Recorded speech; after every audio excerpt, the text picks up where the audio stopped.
స్థానిక ఎలక్షన్స్లో మీ ఓటు ఎటువైపు మరి మీ విద్యార్థుల ఓటు ఎటువైపు అంటే ముఖ్యంగా ఏంటంటే స్థానిక సంస్థల ఎన్నికలు నేను ముఖ్యంగా మద్దతు ఇచ్చేది యువతకు మద్దతు ఇస్తాను. చదువుకున్న మేధావి వర్గానికి సపోర్ట్ చేస్తాను. డబ్బులు ఇచ్చి మద్యం ఇచ్చి ఓటు వేయించుకోవాలనే అభ్యర్థులు ఉంటారు చూడు, వాళ్ళకి నేను వ్యతిరేకం. ఇప్పుడు సర్పంచ్ పోస్టు అనేది పదవి ప్రజలకు సేవ చేయడం కోసం, అట్లాంటి సేవ చేయడం కోసం ఓటుకు 5,000 ఇవ్వడం ఏంది, మద్యం వంచడం ఏంది, అసలు ప్రజల్ని బతిలాడడం ఏంది నాకు అర్థం కాదు.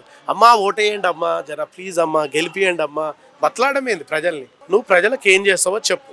నేను ఈ సందర్భంగా సర్పంచ్ అభ్యర్థులకు, వార్డు మెంబర్ అభ్యర్థులకు చెప్తున్నా, ప్రజలకు మీరు ఏం చేస్తారో అనేది చెప్పండి. అట్ ద సేమ్ టైం ప్రజలు కూడా ఏం చేయాలి, గ్రామంలో డబ్బు తీసుకోకుండా, మద్యం తీసుకోకుండా ఓటేయాలి. ఇప్పుడు డబ్బు ఎవరైనా వంచుతున్నారు అనుకో, ప్రజలందరూ ఒక ఆదర్శమైన గ్రామ వ్యవస్థ నిర్మించాలంటున్నాం. ఒక 5 మంది అభ్యర్థులు పోటీ చేస్తారు, వాళ్ళందరూ గ్రామంలో వాళ్ళందరితోటి కూర్చొని ఎవరు డబ్బు వంచొద్దు. 5 మంది అభ్యర్థులు కూర్చొని అసలు డబ్బు ఎవరు వంచొద్దు, మద్యం ఎవరు వంచొద్దు, వార్డు మెంబర్లు కూర్చొని, అది ఏ పార్టీ అయినా, స్వతంత్ర అభ్యర్థులైనా డబ్బు వంచకుండా, మద్యం ఇవ్వకుండా పోటీ చేయాలని అభ్యర్థులు ముందుకు రావాలి.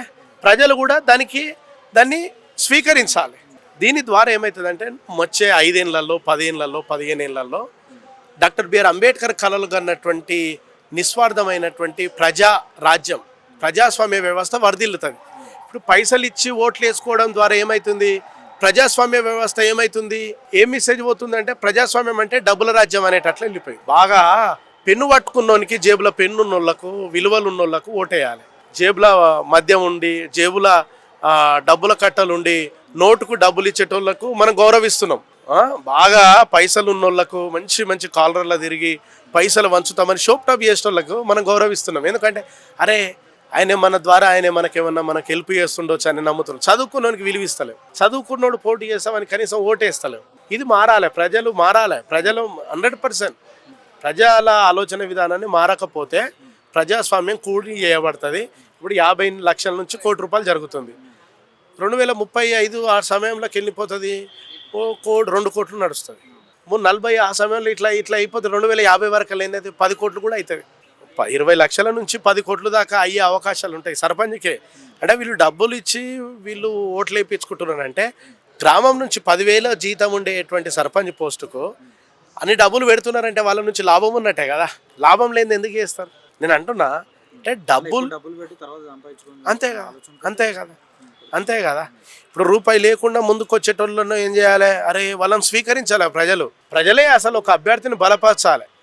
ఇక నువ్వు రూపాయి వంచకు, మద్యం ఇయ్యకు, నీకు ఓటేస్తాం, నువ్వు గ్రామాన్ని అభివృద్ధి అని ప్రజలు ముందుకు వచ్చి అరే గినకేస్తాం, గినను పెట్టుకుంటామని ప్రజలు ముందుకు రావాలంటున్నాం. అది రాకుండా పైసలు ఇచ్చిన వాళ్ళకేమో దండం ఇట్లా పెడతాం, పైసలు ఇవ్వని వాళ్ళేమో మనిషిగా చూడం. ఇది ఎక్కడి వ్యవస్థ అండి? నాకు అర్థం కాదు. అందరూ పోటీ చేసే హక్కు ఉన్నది.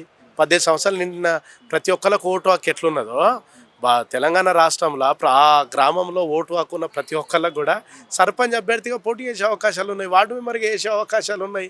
డబ్బులు ఉన్న వాళ్ళని ఒకవైపు చూస్తారు ప్రజలు కూడా. ఎస్సీలు అయితే ఇప్పుడు జనరల్ పోస్ట్ ఉన్నది అనుకో, అది రెడ్డి వెలమ కమ్మనే అనుకుంటారు. అర్థమైందా? అంటే జనరల్లో కూడా ఎస్సీ వాళ్ళు చేయవచ్చు అనమాట, బీసీలు చేయవచ్చు. కానీ బీసీల మీద దాడులు చేస్తున్నారు. జనరల్ వచ్చినటువంటి అంటే మేము రెడ్లమే చేయాలని నల్గొండలో జరిగింది, ఎస్సీల మీద దాడులు జరుగుతున్నాయి. అంటే ఇది ఎంతవరకు కరెక్ట్ అండి? ఇది కరెక్ట్ కాదు కదా. ఇది ప్రజాస్వామ్య వ్యవస్థను కూని చేయడమే కదా. కాబట్టి ప్రజలు మారాలి, అభ్యర్థులు మారాలి. దీని ద్వారా కొత్త వ్యవస్థ నిర్మాణం కావాలని చదువుకున్న ఒక PhD స్కాలర్గా, ఉస్మానియా యూనివర్సిటీ విద్యార్థిగా నేను మన న్యూస్ ఛానల్ ద్వారా తెలియజేస్తున్నానండి.